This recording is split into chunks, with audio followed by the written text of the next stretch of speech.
My name is Pien, and I'm a Toronto-based Canadian artist.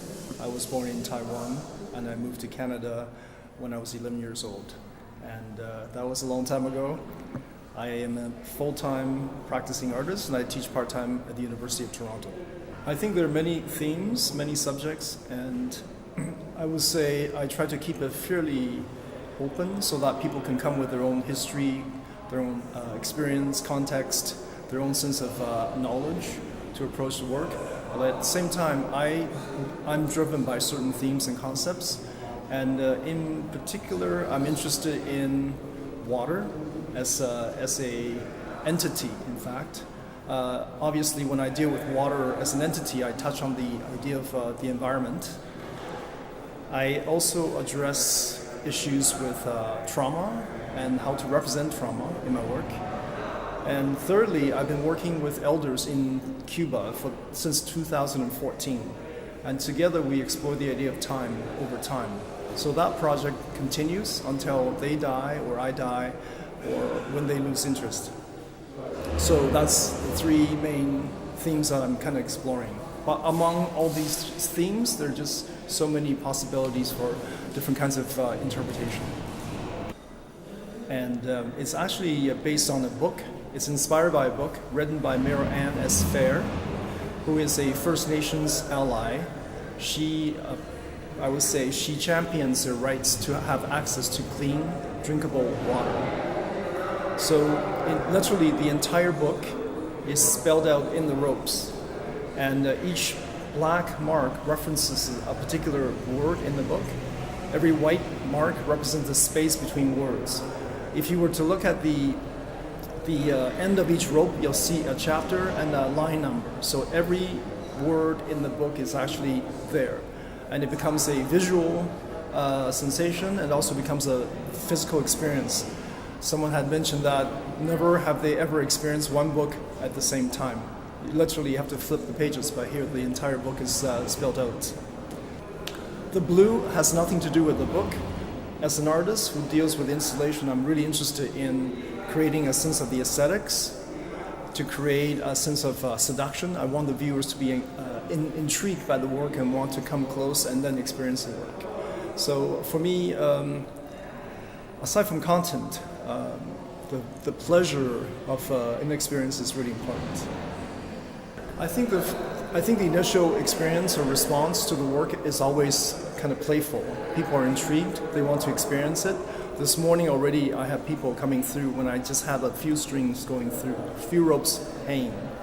People would like to be, I would say, participatory in an exhibition. So if there's any opportunity for people to engage, I think they'd like to. So for me, the first thing is to be physically engaged with the work. And then maybe they'll be intrigued enough to ask some questions.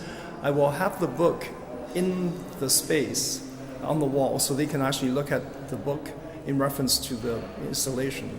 And there'll be a text that discusses the situation with the lack of accessible clean water for many of the indigenous, or in Canada we call them First Nations people. Yes, it does. The work talks a little bit about the situation in Canada in terms of water.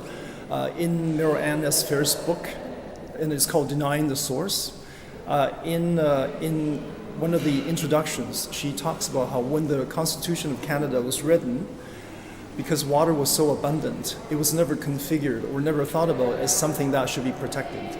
So now it's really quite important to think about our relationship to water and how important it is to keep it clean, not just for people, but just for animals, plants, and just for water itself. It's really important. It's about respect, and the First Nations people always say water, first of all, to them is a sacred entity, a sacred being. So water is sacred. There are actually two kinds of blank spaces in the work. One is the actual white in the ropes. They act as the space between words, but at the same time, visually, it creates an optical illusion that it feels like water is actually moving. There's a sense of an optical play. So it's almost as if at the same time that rain has suspended for a second, that you see the strobe effect. The second space that you mentioned is actually the space that is actual, that people can experience by going through the installation.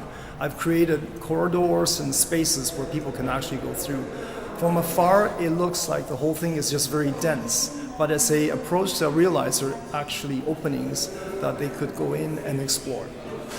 For me, I think as with everywhere else, water has become political. Aside from the fact that the First Nations say it's sacred, it's bought and sold, and it's probably fought for in many places as well. So for me, I come from a place where there's a lot of water, and most people take water for granted. And I feel it's important to keep talking about water and to understand that it is not as plentiful as we think, that there are many people in the world who have no access to clean water. And even in Curitiba, I understand that you haven't had rain for 52 days, and that's a long time. So I think it's when water is not present, people start to think about it. But we take water for granted in many ways. One is the fact that between 50 and 75% of our body, depending on how old you are, comprise water. So to think about us as this entity, we always think about us as not water, but there is an intra-connectedness between us and water. It flows through us and it goes around us as well. I think part of the work that I'm doing, I'm also exploring the idea of who has the right to speak. I'm in a position where I have some kind of power and status, and same with Mariana is fair. She has some power and status, so she's speaking on behalf of the First Nations people in Canada. And I feel the question is also who has the right to speak, who actually who actually speaks, and if I have the right to represent someone who's not me. By not acting, by not responding, or by ignoring, let's say, their issue, I feel I'm also complicit in their